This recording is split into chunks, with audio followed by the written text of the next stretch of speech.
or obtain contracts from the DPWH.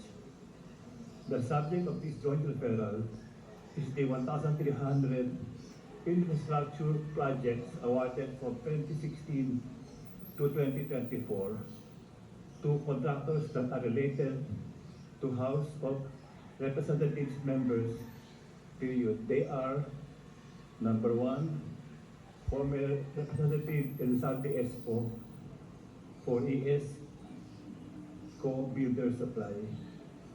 Number two, Representative Edwin Gardiola for New Winton Builders Incorporated, Laurel Development Corporation, and S. Ang General Construction and Trading Incorporated. Number three, Representative James Ang Jr. for IPC International Builders Corporation and Allengon Development Corporation. Number four, Representative Journey Jet Lisay for JPN Construction and Trading. Number five, Representative Augustina Pancho for CM Pancho Construction Incorporated. Number six, Representative Joseph Lara for JLL Pulsar Construction Corporation.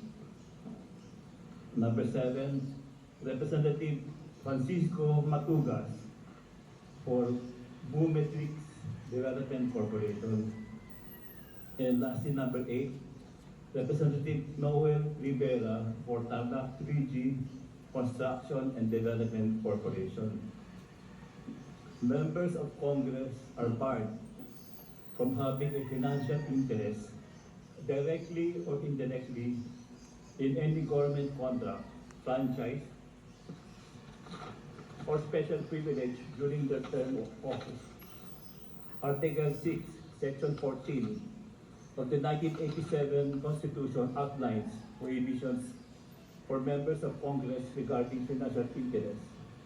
It states that no member can be financially interested in government contracts, franchises, or special privileges during their term. They are also prohibited from intervening in government matters for their own personal gain or where their office could influence the outcome. Additionally, there are other laws against conflict of interest